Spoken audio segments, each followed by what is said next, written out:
bastos, gago, barumbado, mamamatay tao. Yan yung bansag sa'yo ng mga kritiko. Hindi naman kasi ikaw yung uri ng pangulo na aming nakasanayan, sapagkat ang mga kilala naming mga lider ay formal at desente kung humarap sa mamamayan, subalit sadyang salungat ang iyong katangian. Ikaw lang naman kasi yung natatanging pangulo na bumastos sa mga pari at simbahan. Kahit ang Panginoon ay hindi mo pinalagpas at minura mo ng lantaran, marami ang galit sa'yo dahil kampun ka raw ng kadiliman, ngunit ang hindi nila maintindihan na ang minura mong Diyos ay ang Diyos na sinasamba ng mga oligarko, ng mga magnanakaw at ng mga ganid sa kapangyarihan, ibang-iba sa tunay at dakilang Diyos na sinasamba ng karamihan.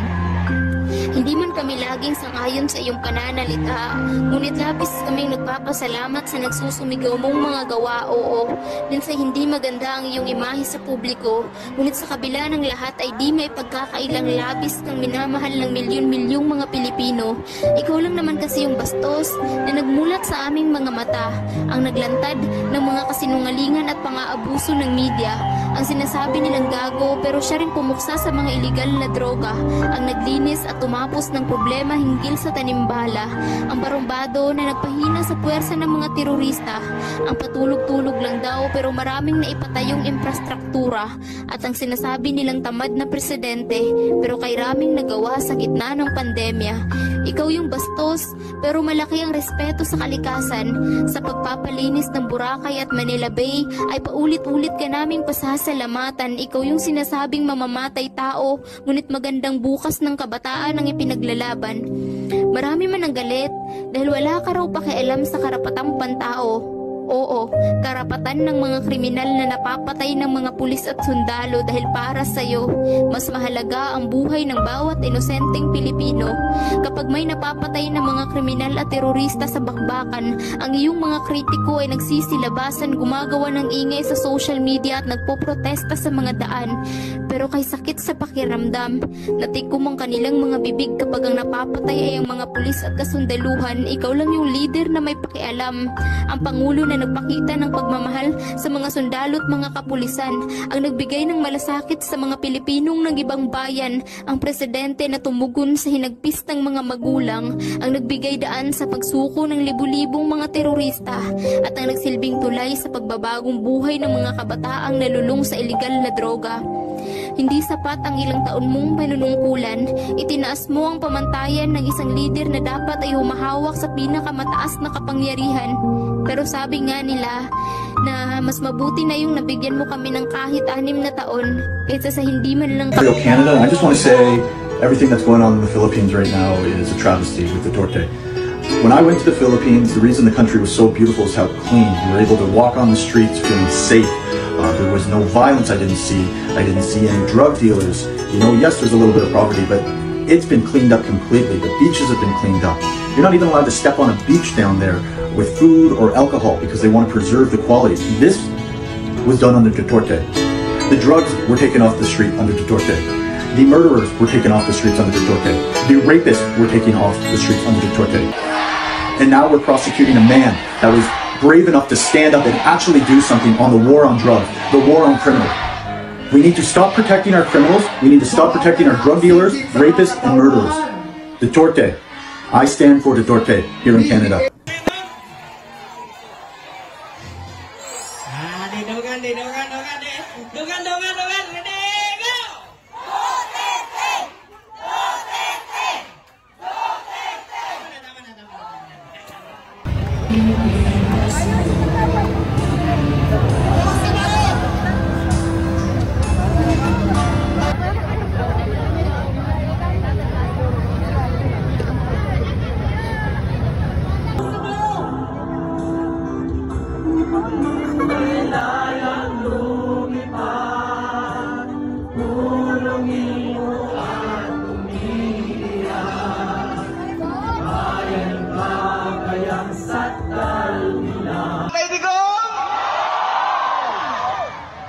Tanang tamakulaan ng dasoy right here. Sari pa ko mo na o, finally. Kaya nang huyab na ning isa din. That's a sign na stop it now. Si Edmundberg, dunay usak. Narito ng bawat mga bayang Pilipino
Nagkakaroon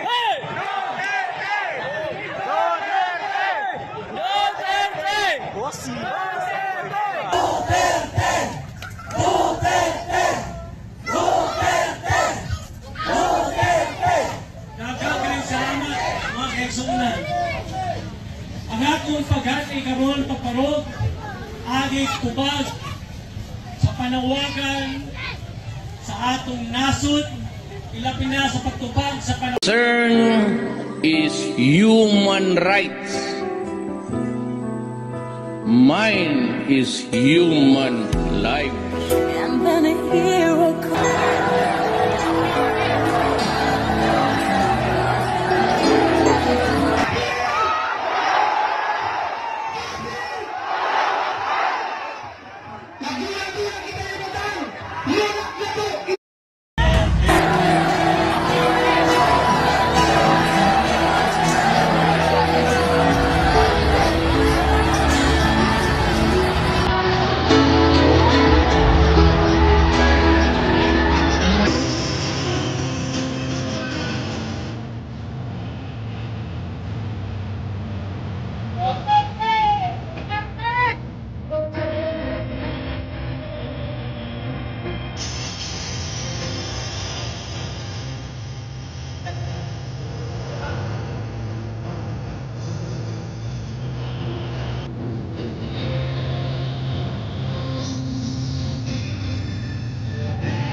Ang labis nila is ikaw ang nadarama. Pilipinas muling magsama-sama. Pilipinas, Duterte pa rin ang tunay na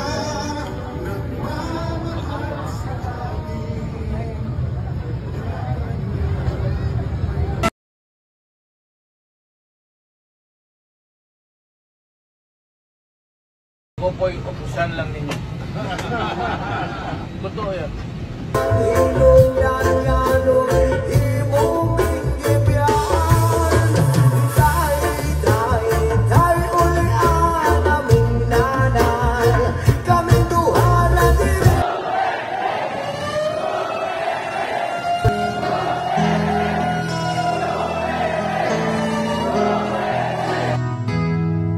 ikaw ang pag-asa, sa'yo ang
na ang problema ng bayan ay hindi ang mga Duterte. correct.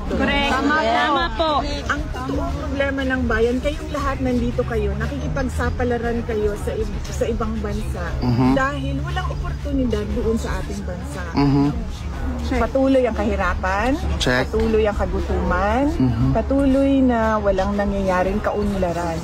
Nakikita niyo yung Netherlands, di ba? Yes po. Gusto natin maging Netherlands ang Correct. Bukas na ba, ma'am? Bakit ba hindi nangyayari yun? Yun yung tanong natin. Yes. Pag-president ka na, ma'am. Bukas na, ma'am. Mag-president ka na. Bukas na. Ma'am, mag-president ka na, ma'am. Huwag natin kalimutan yun. Bale. Nandito lang kami para sa inyo.